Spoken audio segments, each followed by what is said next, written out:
So yeah, China from Aizamk and Lakota from RedKid. Ooh, a spicy combination. Lakota versus Chinese. Yeah, I'm actually not sure who's favoring this matchup. I barely get this matchup. So yeah, I'm not really sure. I've gotten it quite a few times when I used to do ranked Defib Edition. It's sort of went both ways. Sometimes I'd have a pretty formidable Lakota coming out of the gate rushing with the Warhut and I'd have a real problem. But other times I feel like I'd have a good jump on them and do quite good. Really depends on what their build is. Yeah, but the builds from Aizamk are usually never standard, so you know the matchup is not really the same it should be when Aizamk is playing it. Yeah, then I'd probably put my hat on the Chinese, and because I know when you go unorthodox with the Chinese and do a good job at, they really deliver pretty good, because those Chinese masters are very formidable. Yeah, yeah, I think this is a small mistake here from RedKid building the TP before the markets. I think you should get the market first, so you market trade, and you get the resources for hunting dogs and the TP as well. So yeah, he's gonna delay it a little bit for starting with the TP instead of the market here. Also, I think Lakota might be a really smart pick here because, you know, first there's this treasure that boosts your explorer's HP, which could be really useful for the Lakota player here. But there's also like sometimes a 110 food spawn, which is not really easy to find. But as Lakota, your explorer is really fast, so you kind of have more chances of fighting the only good treasure in the map, basically, because most of the treasures on this map are just quite useless. So Yeah, you could find that jackpot pretty much. I mean, it is the Great Plains after all. It is the homeland of the Lakota, so if they can't win on their home turf, then I don't know what they're doing there. Exactly, yeah. Oh, he actually already did find that, and I missed it. Yeah, he already picked Wow. up the 110 food, so That's going to be a huge advance for Lakota. Whenever they yeah, get a big batch of food, it goes right into their army. It's quite good. for sure. And yeah, like I said, Aizamk is, of course, not going to play standard. He's doing a 10-10 Asia here with the Russian consulate. So yeah, really looking to see what he's gonna do with this. Yeah, that's normally what we don't do with Chinese. Typically, you get a village up and go up with a lot more villagers than that.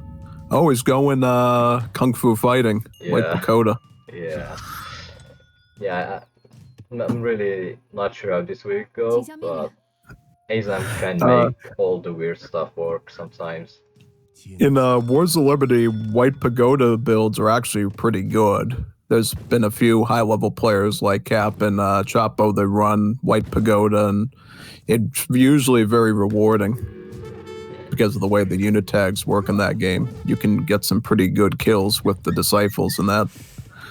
Oh, RedKid here is not really macroing well. He got the 110 food, but he went too ballsy and picked up the trading post as well in Age 1, so he had to chop a lot of wood for that, so he's gonna click up at nearly 4 minutes, but with the fast age up it's gonna be sort of an okay age up time. But yeah, I feel like he just killed off his age 1 advantage for adding this TP. Like if he just skipped the trading post and no aged with the 400 wood just as normally he would, and just grab the trading post in transition, that would have been way better for him.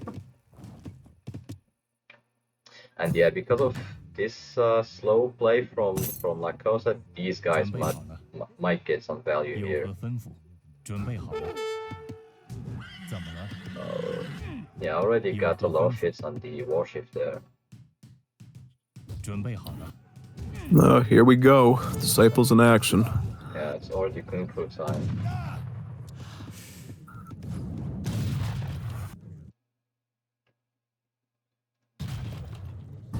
Yeah, so 7 steep, yeah, the steepy riders, or yeah, the steepy riders are coming here and followed by the 9 pikes, so it's gonna put a lot of pressure on RedKid here, and Yeah, those Vills are in the crosshairs.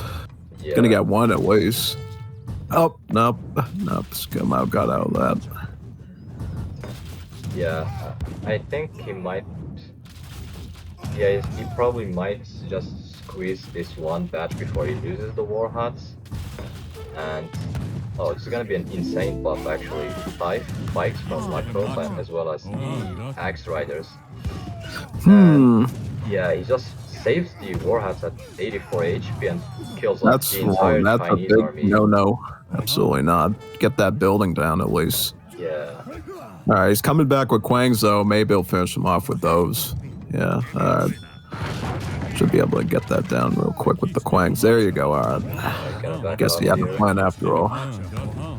Yeah, that was actually an insane trade for Lakota, but yeah, his follow-up is not gonna be great here since he lost the Warhots, and yeah, he was kind of idle most of the time, so... But yeah, he did kill off a lot of units here, and yeah, I think this is the time that you ship 700 wood after this Season Bow card. Like, right, you lost your Warhot, you wanna replace it, so you just wanna ship the wood here probably. Yeah, looks like he's going for the Warhot Travois card. Yeah, actually that might not be bad either. Yeah. That is actually kind of fine here as well. It's a little bit better actually because you don't have to commit Vills to it. It's a little bit safer since it constructs a lot faster. Yeah, correct. So yeah, I feel like during this time that his Warhot is still on the way, he can just shop the resources he might need to train from both of these Warhots here, so it's not even gonna need to ship the 700 wood to train units.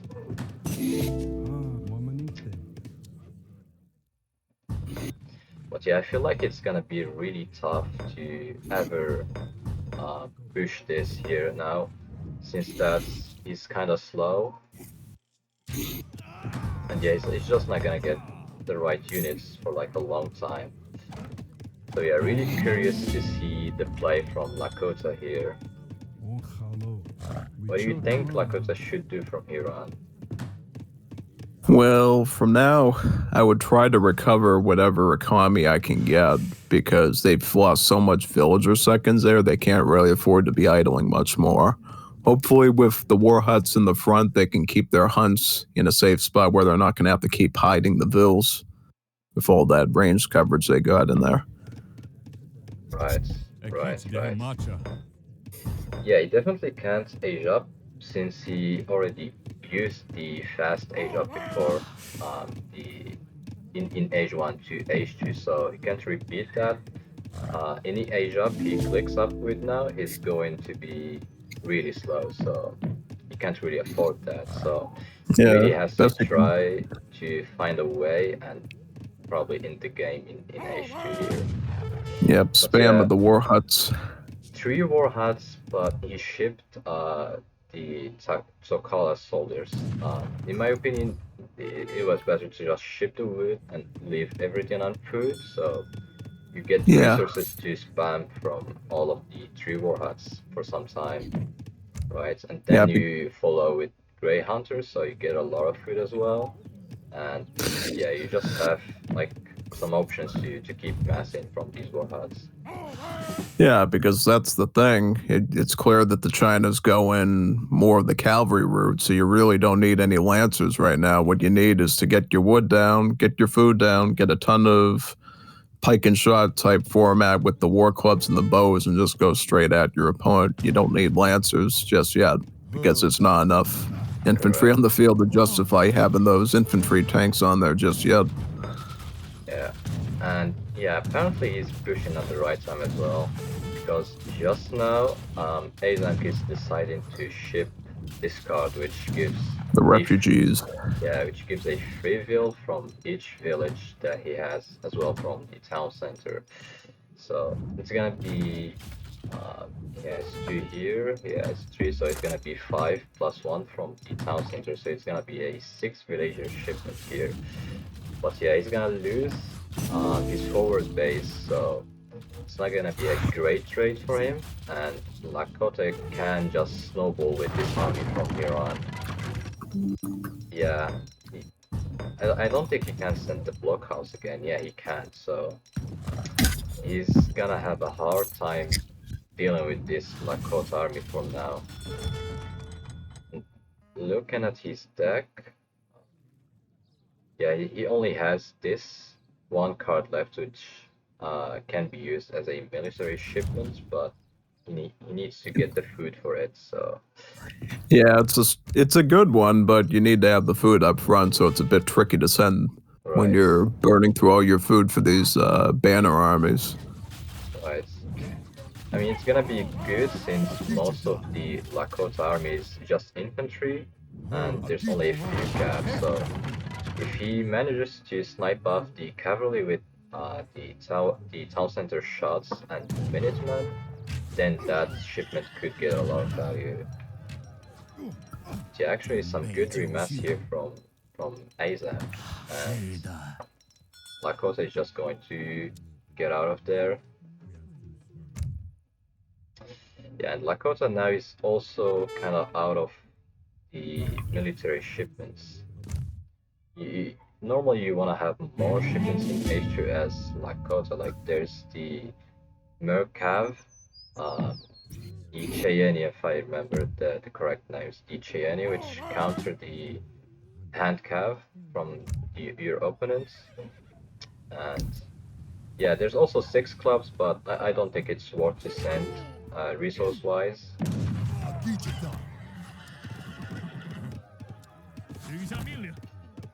Yeah, none of the players want to engage just yet. They're both playing really safe here. And yeah, China is going to send that card we just talked about earlier. Yeah, it's really about keeping the flamethrower alive and going, because as long as that flamethrower is up and doing its job, it's going to shred whatever's in front of it that's infantry. So if the flamethrower goes down quickly to an axe rider or something, that'll be in favor of Lakota. If the flamethrower can sit there for a good amount of time and burn through like 20 infantry units, then China's going to be able to shove them off and maybe get some sort of a comeback here. Really, it's going to come down to that flamethrower, honestly, and how long you can keep that in action. Exactly. And I feel like in late H2, China should actually have the edge here, just because of the fact he aged up with the White Pagoda, so he can actually train 10 of the disciples plus. Yeah, I think they get some buff because of the Wonder, so it's gonna be really helpful in late H2. And yeah, by the way, he still has access to 300 export, so it's just gonna be another Cossack batch for him.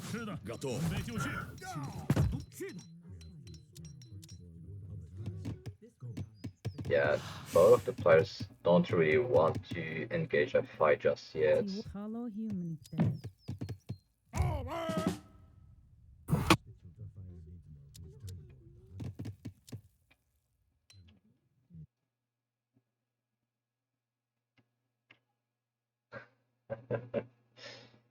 Well, Yukiri is saying that you have a cowboy accent.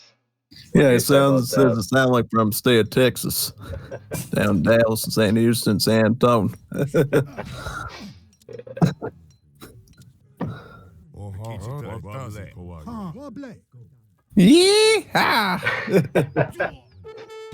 Yeah, that's the cowboy accent indeed.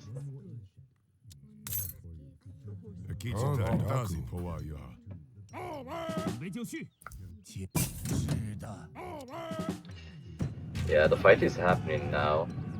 I do believe that China should be able to win this if both of the armies connect. Yeah, he's gonna get another upgrade for his units, which gonna buff both of the Chukunu and the Steepy Riders.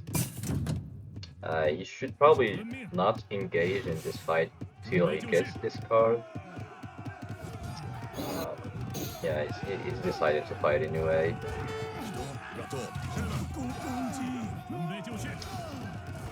Oh, this drag boxing is kind of throwing a lot of units for the Lakota player here. Should, yeah, just fight this. 3 more cavalry coming from the rear, and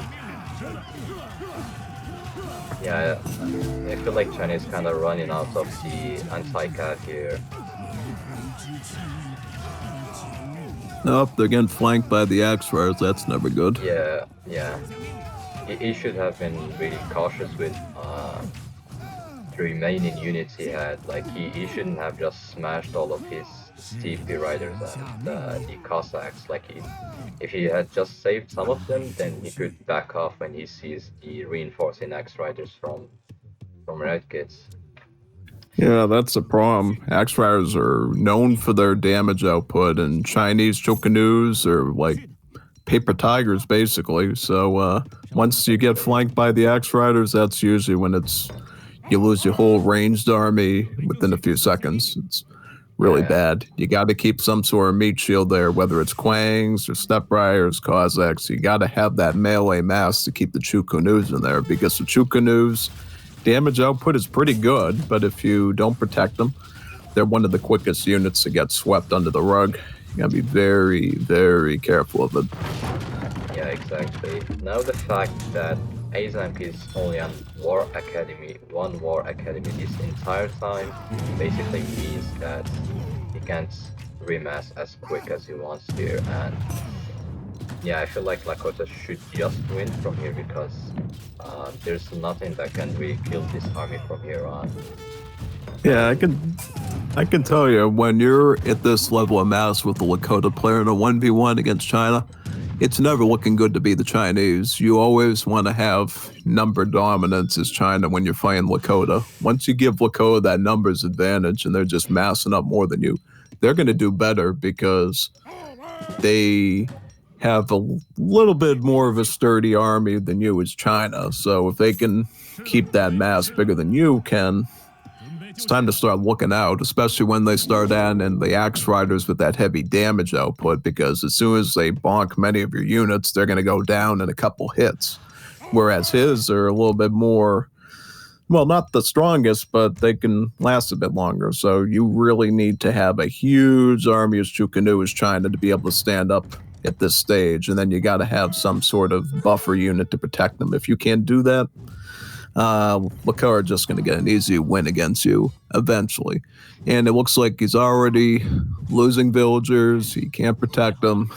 That's kind of the nail in the coffin there to his economy, and it's only goes downhill from there once Lakota gets that map control as well, because they live on hunts. So once they grab all the hunts and you don't have them, yeah, you're done.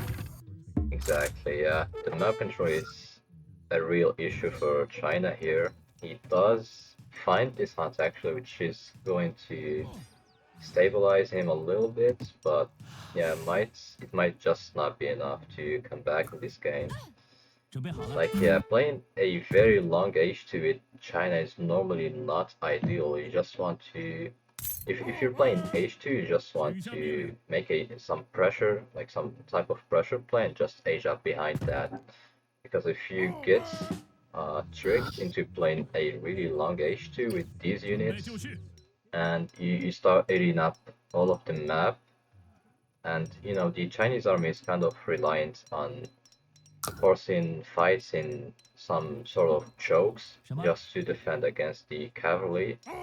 So if you're like pushing out for map to take, for example, this hunt, you're not gonna get that choke that you want. So most of the time you just want to play defensive, and yeah, if you're running out of map, you just can't really play defensive anymore. So yeah, he's actually trying to buy some time with these raids just so that he ages up. But yeah, if Lakota is up 4k in score, that kind of means the game is over. And yeah, if you play a really long H2 and decide to age, the problem is just gonna be the shipments. He does have a shipment ready right now, but once he uses it in his shipment in H3, it's gonna take a while for his next shipment to come. Actually, he's taken off some bills here. Alright, there's a little bit of a comeback there. Should help a little bit, but not. I wonder what RedKid is doing. He's stuck in like more than 2k food here. He's surely going to click this button over here, but I'm still kind of concerned about this macro. It's only 8,800 food. He doesn't need almost 3k food, you know. Yeah, that's a little. So one. So call a soldier for every 3 minutes. So this is 6 Takola soldiers. I'm not sure if he's waiting for the 21 minutes mark. Yeah, he's actually going Could to be. send it here. Yeah, he's sending it right now. So it's gonna be 6 in total. And yeah, this push might just come in time because China is aging right now. And yeah, before he gets to upgrade any of his Yeah. units or maybe even receive his fortress shipments, the fight should be already happening. Yeah, good for Lakota. You want to get this fight done clean and simple before you get into the Age 3 shipments that China does, because it's really Age 3 where China usually does pretty peak with their combat between the big massable shipments they got and then their good stuff like the Manchu. So definitely want to clean this up as quick as possible as China. He's going for intervention, it looks like. So he's going to begin some of his, what does he get? Red coats from that if he's British? Yeah, British. Yeah, if it was Wars of Liberty, he would get green jackets, which would be a skirmisher, actually. So a little bit of a difference there from what I'm used to. Yeah, RedKid really needs to smash off his army here, but those Tokawas then first and foremost, because they're the heavy hitters against the Chukanu.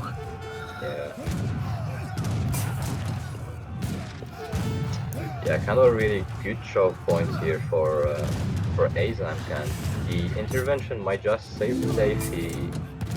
Yeah, this is a good spot for him. Actually, this is kind of looking really good for China here.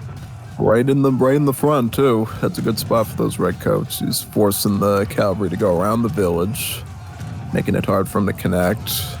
It's gonna wipe out one Takala there. Another one's really gonna go almost down, but okay, that one's down. That one's going down too, I think. Yep. All right, so it looks like the Takawas are out of the... Now it's mostly just archers. And now he's got the big batch of the elite Chinese cavalry, so unfortunately he might have to pull back a bit now, because you can't deal with those iron flails the meteor hammers head on. Yeah, actually really impressive hold from Aizamk there. That was a great defense. Yeah, using the base to his advantage, sort of choke pointing, forcing the units to collide with the building and move around a bit and not hitting anything. He made it as favorable as he could, using his bases closely knit villages to make it so hard to target stuff with the melee troops. That's when you don't want melee troops, is when you're fighting in a base, because they have to bounce around all the buildings, and they spend so much time going around the buildings that they just get shot to pieces by the ranged troops who can just sit there and mow them down. Exactly. Passing in EU-E in a nutshell.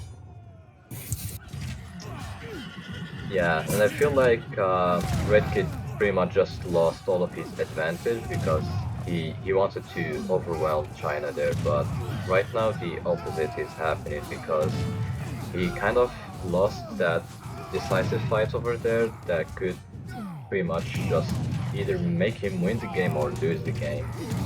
And yeah, from here on there should be nothing that counters these H3 units from China. Yep, it's going to be a death bowl of card after card, basically. And I don't think Lakota with Age 2, yep, he just quits at that point. It's like, you're not going to survive that death ball of Chengdao, Arquebusier, Manchu, Meteor Hammer, Iron Flail, all that stuff. It's just going to be bad. And even if you do somehow squeak out some sort of turtle in your base, then they just ship in the hand mortars and take you out from long range. So it's kind of a losing battle. Yeah, exactly. Like the fact that he can't really follow up with an H3 just makes it impossible for him to deal with China in H3. And yeah, by the way, this entire time he forgot about his war chief. Like the war chief in that fight could actually like be soaking up a lot of damage from these H3 units and could probably make some difference in that fight. But yeah, I forgot about it, and I'm not sure if he danced either during that fight. So yeah, he kind of not not used like all of the potential he could have for that fight. And yeah, these small details kind of change the game sometimes.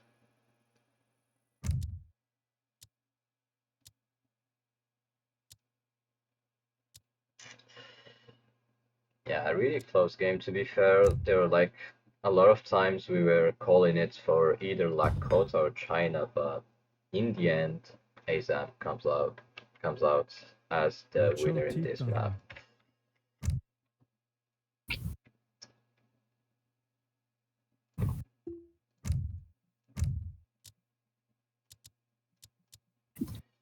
All right.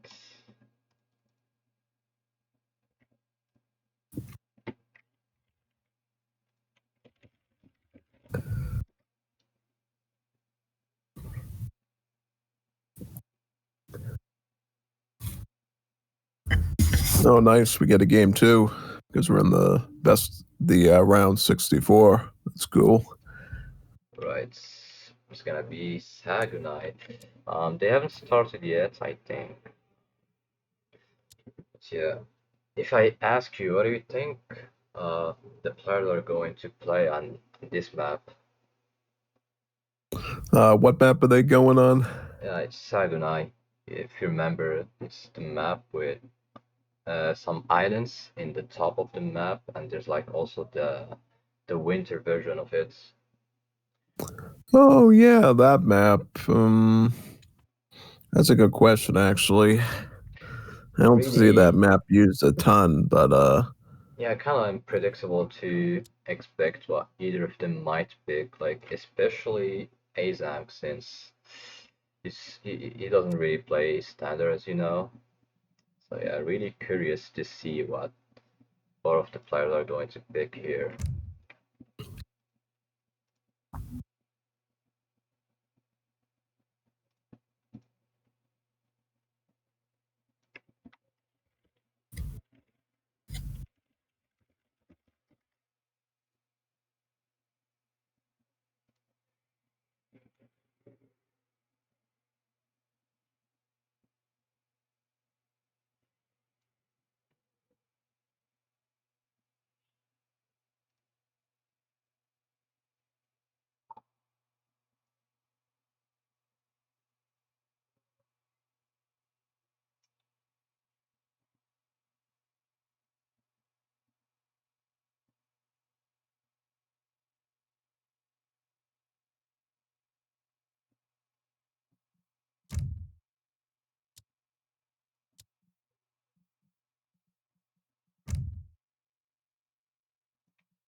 All right, there we have it. ooh, good old Saguenay. This is a map we see a lot in Moore's Liberty tournaments under the alias Hudson Bay, Mhm. which is the ESOC version of it. Yeah, it's kind of weird that Aizamk agreed to this matchup because this is probably one of the worst matchups for Russia, I think. Oh, big time, yeah. Yeah, Absolutely. this is I like, don't know about this one. yeah, yeah, I think Russia is really not favored to win this. Nah, no. He's going to have to go into overtime and get a lot of RNG luck, I think, with just Yeah, about everything to make this work. You really don't want to try to set up a Russia against the Lakota. It's super, super obnoxious. exactly. There's a lot of better civs against Lakota you could do. But yeah, Aizamk is definitely not going to play some 14 fields age up with a blockhouse in the middle of the map. That's for sure. Nah, Or a that wouldn't work. Yeah, that wouldn't work. Yeah, yeah. I expect him to probably make a trade-in post in H1 and just play for a fast fortress here. Yeah, that's sort of what you would want to do against the Lakotas, get some sort of fast fortress, because At least then you have the access to the Falconet card, maybe, if he goes infantry, if Lakota does somehow go for a Fortress Age themselves, at least you have the Cav Archers to deal with the Rifle Riders then. But you definitely don't want to be doing an Age 2 push against the Lakota because it leaves you bare bones against a lot of their stuff. Yeah, yeah. So yeah, if he's going to do that 17 village up, he usually goes for either the markets or the trading post star. And yeah, I believe the markets is actually better here Yeah. against the hunting dogs. But yeah, the reason you go fast fortress here is actually for the church card, which allows you to get some veteran dragoons. I think they are better than the normal dragoons, and Yeah, they're counter dragoons, right? So they yeah, also have the anti bow rider uh, thing working in their favor too. actually, yeah, they're called counter dragoons, but they happen to just work like the normal dragoons, but they're kind of better in a way. But yeah, in general, dragoons do quite okay versus Lakota, and the Russian units are kind of garbage anyways versus Lakota, so why not get the dragoons in this scenario?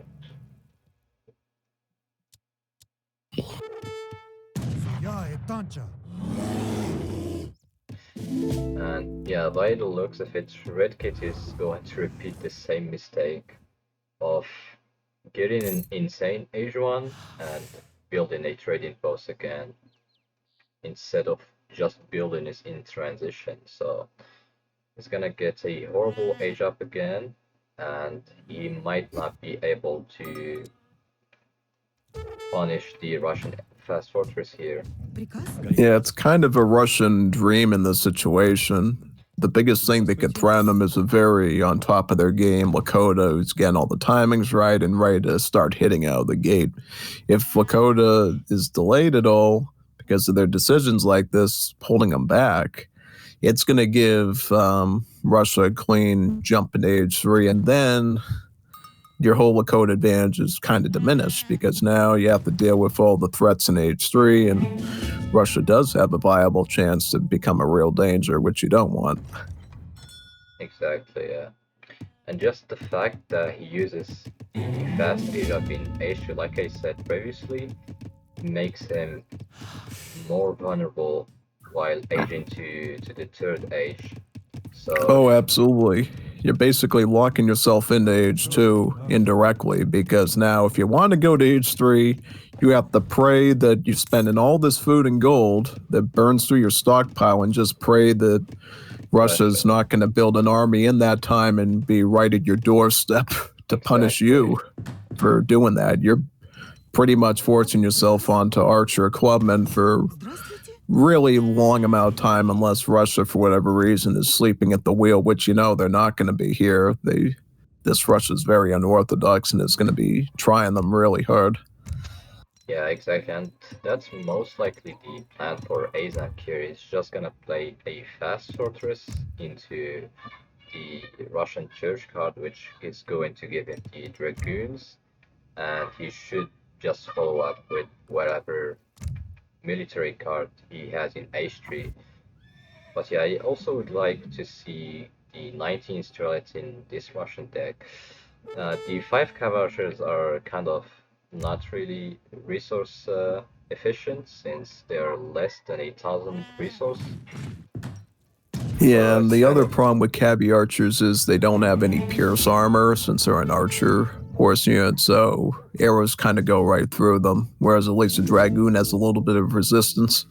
yeah, exactly. They do have melee resistance instead of the ranged resistance, so it's not gonna be that good versus the skirms. But yeah, usually the cav are the problem for Russia instead of the skirms. But yeah, either way, you probably want to have the 19 Streletsy in H3. Yeah, I'm not sure if either of the players are going to grab the Cree settlements, which in my opinion, if you're playing defensive, it should be really useful to pick up. because you get 5 Kree here from the native, and later on you get this upgrade as well, which gives 5% HP for all of your units. So really useful if you can get the Kree at some point in the game. Oh, actually, RedKid is going for a fast fortress here. That's quite interesting. With the wise women. I've no idea what that gives, to be fair, but Wise Woman will give him, I believe, bison and improves the hunting rate somewhat. Also going with the Great Hunter as well, so going for a double hunting upgrade concurrently, it looks like there too. yeah, it's actually really good. Yeah, it's quite good actually. Yeah, he's actually getting some map control with these warhats over here. He should probably train a couple of the clubs from this warhat just to take out the trading post here probably. And yeah, it's kind of looking okay for RedKid from here on. Oh, is he gonna click this? Yeah, yep. So you do know what this card does, right? Yep, turns all the unstoppable Streletsys into unstoppable recruits. Exactly. Yeah, so it's gonna be a 67 Strelets becoming a 67 Musks, pretty much. Yeah, I did not see this one of the coming. scariest cards for Russia because it's like you're getting geared up with all these axe riders to deal with them, and it's like surprise, and then they turn into bayonets, and then you're GG'd instantly. I've seen it happen so many times before. Exactly. I think if that's RedKid should just win if he cancels this card and sends 5 rifle riders instead. I'm pretty sure 10 could take out the entire Russian Musks here. Oh yeah, it's like boom, boom, boom. They got the rate of fire of an archer, so they're very quick. Exactly. He doesn't really need to engage this fight. Like, just take your time and wait for another 5 rifle riders first. Oh yeah, this is not a good micro here at all. He should not be losing the rifle riders. Oh, got some of the recruits going up in the front too. Go watch out for that. Going into melee. Those bayonet multipliers get in there, you're not in good shape. With like a really good micro, the rifle riders should be able to take out. Yeah, but you can't let the recruits go right up against you like that. That is so bad because you're a mounted unit, so those bayonets do multipliers against you. We've already seen a number of them go down to that. Right. Yeah, that's one just went down. Yeah, that's not good. The whole army's dead. It's gonna ship in some, train a few more, hoping that it can work. I always got some Wakina rifles. That's gonna help out a little bit at least, but they're just not in the numbers that you want them to be in, so they're gonna get a little bit overwhelmed. Aizamk making sure he puts them into melee so we can pressure them super hard with that melee damage, and yeah. Well, let's see. Okay, it looks like he might be alright now. I think he's got enough rifle riders to at least hold him off for right now, at least. Yeah, there's 7 rifle riders right now, Yeah, and should be able a to do it, yeah. Musks did go down. Yeah, this could be like some good fights for RedKid from Iran, till Russia mixes some Strelets, and the game is frozen. Huh. That's weird. Yeah, I'm not sure why this happened actually. Yeah, sometimes the records just stop working like this. But yeah, I'm not really sure what happened here. I don't know. He's shipping in cav archers too, by the way. So cav archers could actually be a bit of a risk to those rifle riders because of their heavy cavalry multipliers built in. Yep. Well, let me ask one of the players if they could provide the record so we could finish casting the game. Oh yeah. Yep. You always have to pray that the recording doesn't sync as well in Definitive Edition.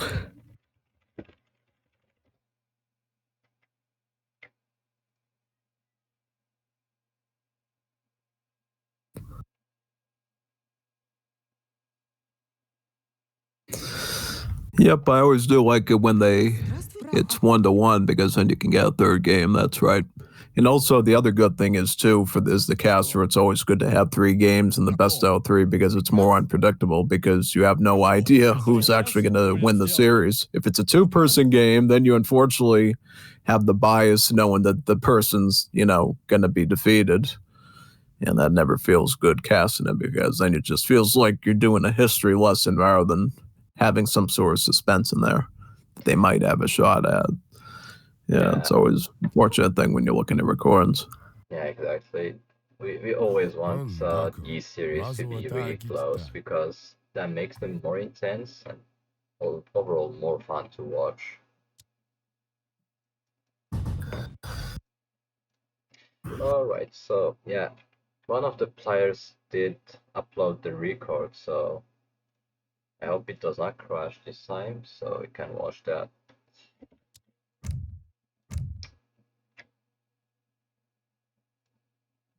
Oh, me too. I'll still be able to remember Game Ranger sounds when I'm passing.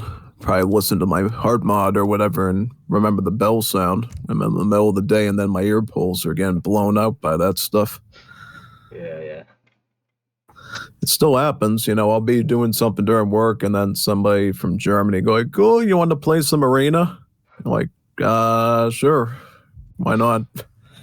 Yeah, actually, believe it or not, there's still a lot of games being played every day in Game Ranger. Just the all good players coming back to play there, and yeah, it's quite fun over there as well. Yep, if you've ever played arena before, the scenario. Yeah, I did actually. Yep, we still play that, and there's still new versions being made in Legacy actually all the time. And eventually, I talked to one of the scenario builders for Wars Liberty Eternity and said, we got to get an arena map for Wars Liberty going. And even the developers of the one in Legacy have come over to our server and talked about collaborating to get it done. So that could be something we might do. Yeah, that's sick. I think the scenario I enjoyed playing most was Risk Ships. Oh, Do you we still remember play that? that, the McAllister map and the other good ones.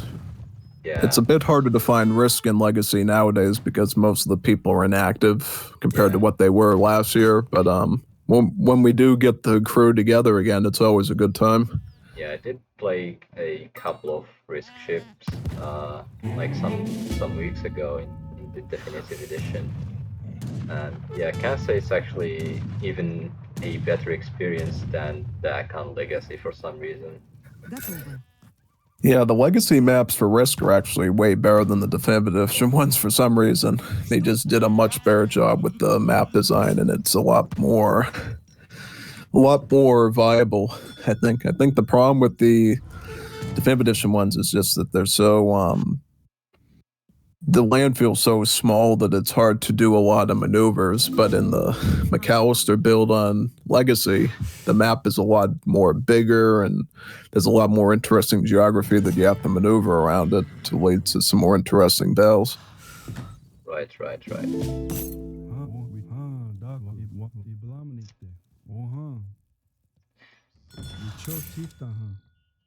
Yeah, to be fair, the build order was really interesting from both of the players here. Lakota did a fast fortress with 2 war huts, so he pretty much got the map control from that. And yeah, Russia is going for that Subaru reforms, which transforms all of these turrets into mosques. So you don't see this every day.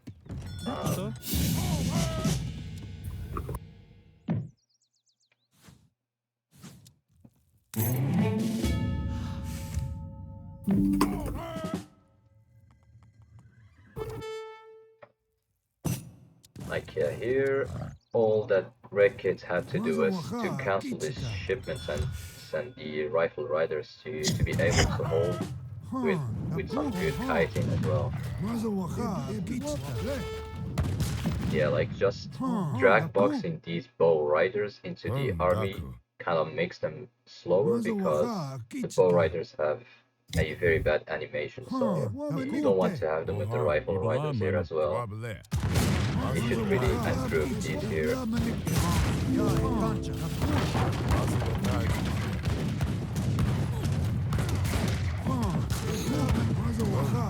Yeah, not enough kiting here from RedKids.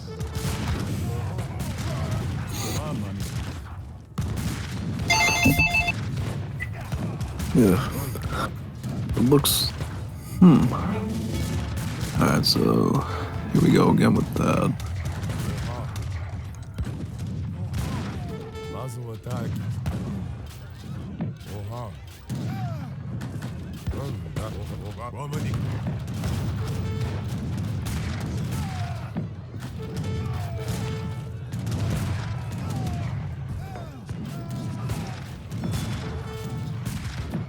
Alright, so I believe the last time we were casting this, we were exactly in this. Right around here, yeah, the rifle riders clean up the recruits down there, and then you just sort of have that 8-person army up there on the side just hanging around out there at that point. Exactly. So what is he going? And we also noticed cav archers were queuing in from the home city for Russia as well. Right. And if RedKid he's gonna be like aggressive here, then he's gonna take out all of these units over here. Pretty easily. Yeah. It's heavy cavalry and heavy infantry. Yeah, like he just has to chase these and not bleed his rifle riders. Yeah, he's doing some good job over here, picking off these mosques without losing his rifle riders for free. And yeah, pretty good from Aizamk to add the cav archers here. I don't think he really needs the 2 fogs here, since most of the army is just cavalry here. And yeah, that's why I said he really needed the 19 Streletsy.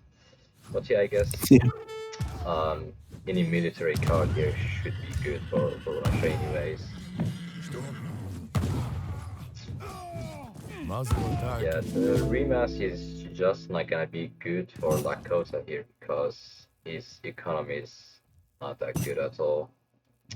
And he calls GG. Yeah, it's not an interesting game to be fair, but yeah. Oh yeah, absolutely. Yeah, I feel like RedKid had a chance to clutch this one with some good micro, but yeah, I guess he was kind of pushed into a corner here, and wasn't really easy to kite with the rifle riders, since a lot of this stuff was also kind of blocking his army from going back and forth. But yeah, that does it for Aizamk. He's going to move to the next round. I'm not really sure who he's going to play against next, but yeah, congrats to Ace for advancing here.